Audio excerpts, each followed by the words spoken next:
आइए आपको बराह रास्त कराची लेके चलते हैं, जहां पर वज़ीर आला सिंध सैयद मुराद अली शाह मीडिया से गुफ्तगू कर रहे हैं। ये तो सबने देखा कि मेरा ख्याल है इस सूबे बल्कि पाकिस्तान की तारीख में इससे ज़्यादा पुरअमन इलेक्शन नहीं हुए।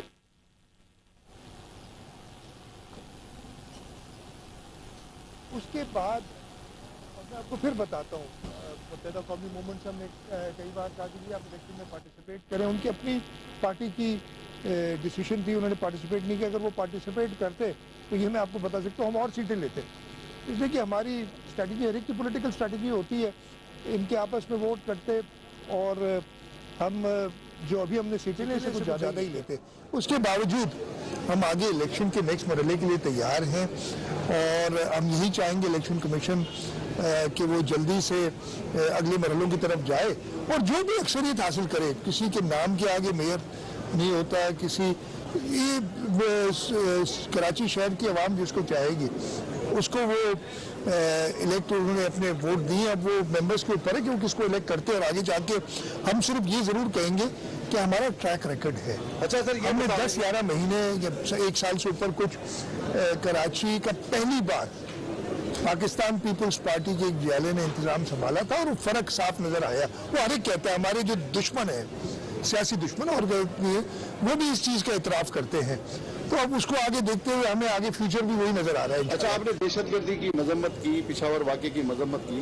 सर, कराची आज भी गैर महफूज महसूस होता है। सेफ सिटी प्रोजेक्ट कहाँ है, क्यों सुस्त रफ्तारी से काम चल रहा है? तो ये कराची के जो थ्रेट, मैं जवाब देता हूँ। देखिए, सेफ सिटी प्रोजेक्ट की मैंने अभी पहले हफ्ता पहले 10 दिन पहले एक मीटिंग दोबारा ली थी।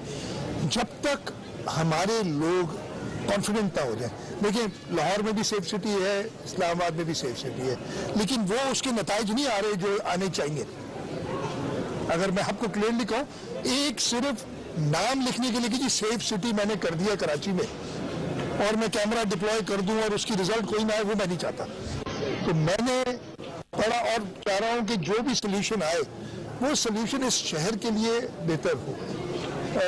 हमने जो लाहौर में सेफ सिटी अथॉरिटी उनके साथ भी कंसल्ट किया है, जो प्रॉब्लम जहाँ रह गए उनको एड्रेस करने की कोशिश करें। हम अभी तक, मैं पिछली मीटिंग में भी मैं कॉन्फिडेंट नहीं था। तो आप ये कहना कि जी बस मैं कैमरा 4 लगा दूं, इस वक्त भी कराची में बाकी शहरों से ज्यादा कैमरे हैं। एक मैं खत्म कर लो ना यार मेरे भाई, ठीक है? तो सिर्फ ये कहना कि जी वो एक नाम की खातिर कि जी मैंने सेफ सिटी कर दिया और मैं अनाउंस कर दूं और लगा दूं, वो मैं नहीं करूंगा। मैं वो चीज करूंगा जो इस शहर के लिए, जो इस शहर के, इस सूबे के, इस मुल्क के लोगों का टैक्स का पैसा है वो प्रॉपर खर्च हो। जहाँ यही प्रोजेक्ट कभी वो 30 अरब का हो जाता है, फिर 23 अरब का हो जाता है, अब डॉलर का चेंज आ गई, उसकी वजह से कुछ फर्क पड़ रहा है। तो जब तक हमारे टेक्निकल लोग उनका कॉन्फिडेंस नहीं आता है और वो अग्रीमेंट नहीं होता है, लेकिन इसका ये मतलब नहीं कि हम वो, हमारे पास इस वक्त भी जो भी जराइम होते हैं उनके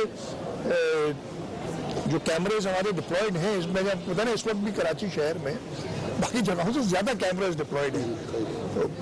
तो ये मैं इसको मानता हूँ बिल्कुल कि इसको और जल्दी होना चाहिए, लेकिन सोल्यूशन वो होना चाहिए जो कि शहर के लिए कारआमद और फायदेमंद साबित हो। साहब, सिंध सरकार बोर्ड मुतासिर सां वाइदो कयो हो त जनवरी जे आखिर में किस्त जेका घर ठाहिण लाइ उहा ॾींदासीं।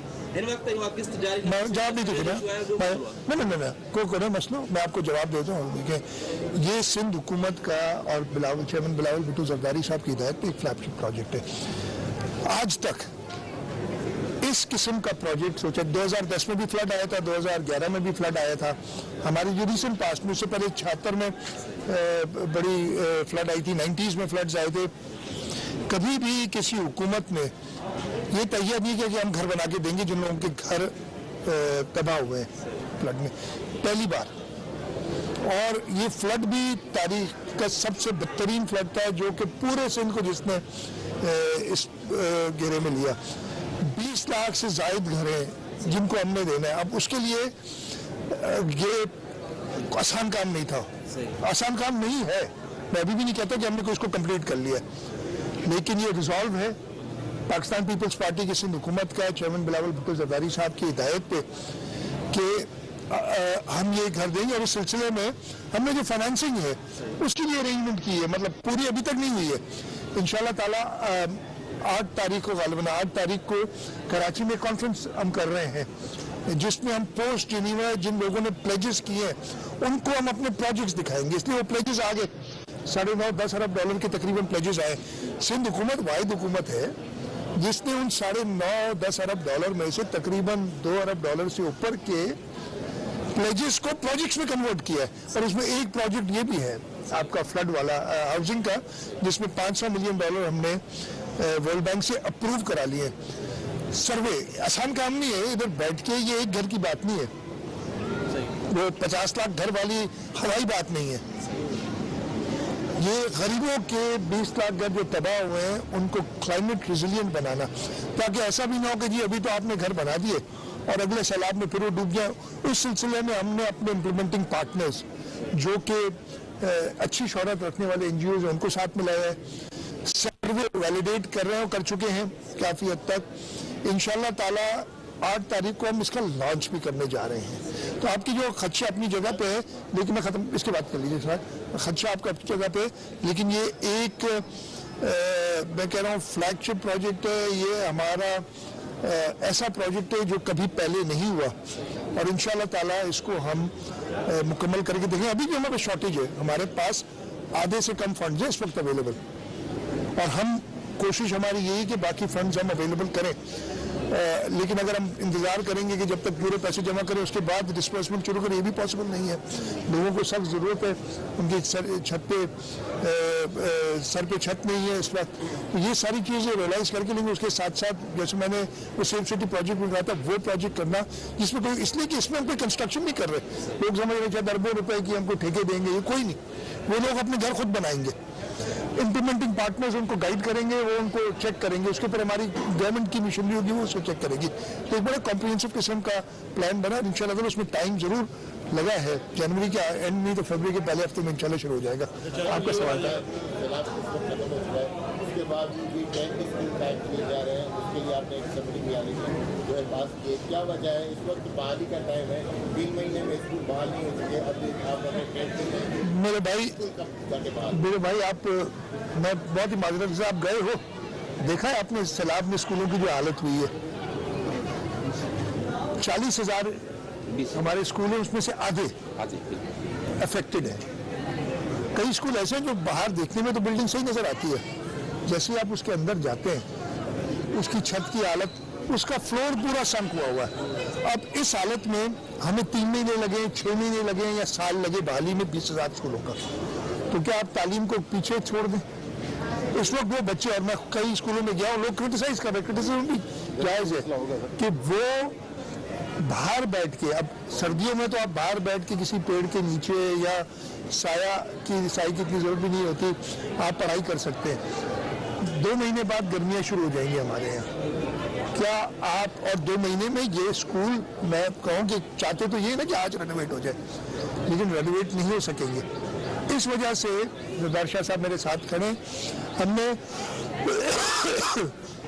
बच्चों की तालीम को छोड़ नहीं सकते, तो हमने ये 10 स्कूल का एक प्रोग्राम बनाया। इसको भी अच्छी तरह वेट करके कि जहाँ फ़ायदेमंद हुआ, जहाँ पे हम वो स्कूलों को टेम्पररी तौर पे इस काबिल कर सके कि उसके अंदर लोग सेफली बच्चे पढ़ सके, वहाँ हम करेंगे। जहाँ ज़रूरत होगी वहाँ 10 स्कूल लगाएंगे। इसके बाद कर लेंगे। इस्लामिया कॉलेज जो प्राइवेट पार्टी के पास चला गया, मतलब महकमा तालीम अपने तौर पर तो टेस्ट करता हार जाता है, लेकिन वो जो ट्रस्ट दावेदार होता है, वो ट्रस्ट आपके पास लिमिटेड होता है, वो ज़मीन कैंसिल की है, आप उसकी कैंसिल की लीज भी मंजूर कर सकते हैं, और ट्रस्ट की आप लोगों के पास इंतजाम जब लिस्टेड है, अगर ट्रस्टी आपस में लड़ रहे हैं तो मुझे इसकी डिटेल नहीं पता, लेकिन आप बड़े आसानी से कहते हैं, आप प्लीज कैंसिल भी कर सकते हैं। एक इसके सामने एक इमारत इधर है और एक इमारत मेरे इस तरफ है, वो इमारतें बहुत कुछ कर देती हैं। वो इमारतें हमें अभी ये भी बता रही हैं कि फ्लड के अंदर आपने कैसे टेंट बांटने।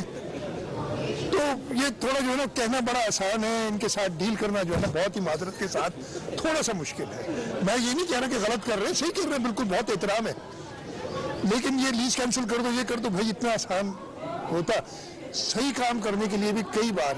और ये मैं नहीं कह रहा कि हम कोई कानून तोड़ के करना चाहते हैं, कानून में अंदर जो पावर भी है ना लीज कैंसिल करने के, माफ कीजिएगा मेरे दाएं और बाएं ये मैं इशारे ऐसे कर देता हूँ।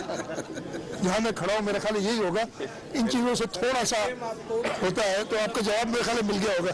सर एक मिनट आप हो गया। 1-1.5 साल से जो कराची में काम हुआ एडमिनिस्ट्रेटर ने किया, अब बारी आ रही है मेयर की।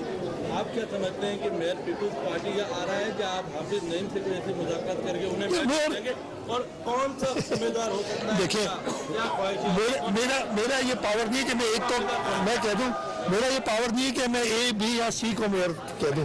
जो जीतेगा वो मेयर बनेगा, जो भी बनेगा हम उसके साथ बिल्कुल काम करेंगे एज एन इलेक्टेड बॉडी। मैं वो भी चाहूंगा कि जो भी बने वो ये एहतराम जरूर करे प्रोविंशियल गवर्नमेंट का, और रोना धोना ना शुरू करे इलेक्ट होने से पहले या इलेक्ट होने के बाद कि जी इख्तियारात नहीं है, फलाना डी नहीं है, धमकाना नहीं है। और मेरी ख्वाहिश तो यही है कि पाकिस्तान पीपल्स पार्टी का मेयर है, मैं पाकिस्तान पीपल्स पार्टी ताल्लुक रखता हूँ, और पाकिस्तान पीपल्स पार्टी इस वक्त कराची शहर की सबसे बड़ी जमात है सामने, तो हमारा हक भी है कि मेयर पाकिस्तान पीपल्स पार्टी का है। शौक तो हर एक को हो सकता है, उसमें कोई बुरी बात नहीं है, अच्छी बात है, लेकिन इंशाल्लाह ताला पाकिस्तान पीपल्स पार्टी का ही मेयर आएगा। वज़ीर आला सिंध सैयद मुराद अली शाह मीडिया से गुफ्तगू कर रहे थे। उनका कहना था कि हमारी ख्वाहिश है, हम चाहते हैं कि इलेक्शन कमीशन जो है वो इंतखाबात का ऐलान करे, और जो पार्टी इलेक्शन जीते वो आगे आके अपनी हुकूमत को चलाए। और सेफ सिटी प्रोजेक्ट के हवाले से बात करते हुए उनका कहना था कि मैं नहीं चाहता कि मैं ऐसे प्रोजेक्ट लगाऊं जिसकी आउटपुट सामने ना आए।